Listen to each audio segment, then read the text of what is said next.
The morning rush hour has just begun and it's another emergency for London's air ambulance. A man has fallen off a ladder in Putney and is feared to have serious head injuries. But when someone's life's at stake, there's no time to enjoy the views. It takes about 5 minutes to get the helicopter in the air. The control room sends extra details to the doctor and paramedic on board as the pilots look for a place to land. It's a unique service that has saved thousands of lives in its 25 years.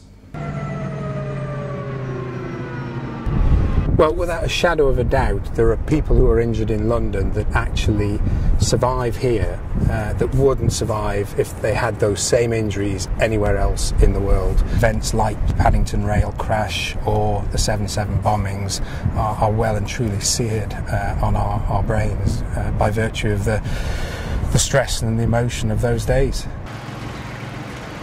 At RAF Northolt, the helicopter is being readied for its first flight of the day to the helipad on top of the Royal London Hospital.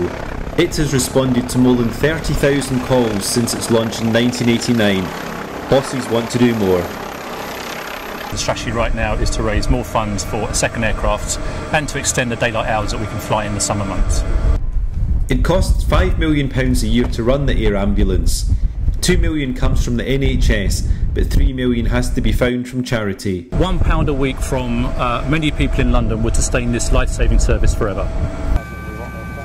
Most casualties are treated at the scene, but journalist James Moore was flown straight to the Royal London due to the severity of his injuries.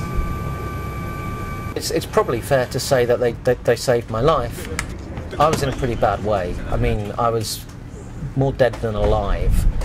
I was run over by an oil tanker and had it on my ribs for an uncomfortable half an hour.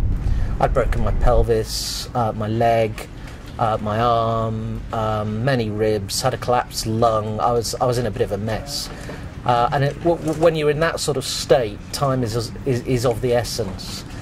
Thankfully, the man in Putney was not badly injured, but with hundreds of serious emergencies in the capital every day, the sky remains the limit for London's air ambulance.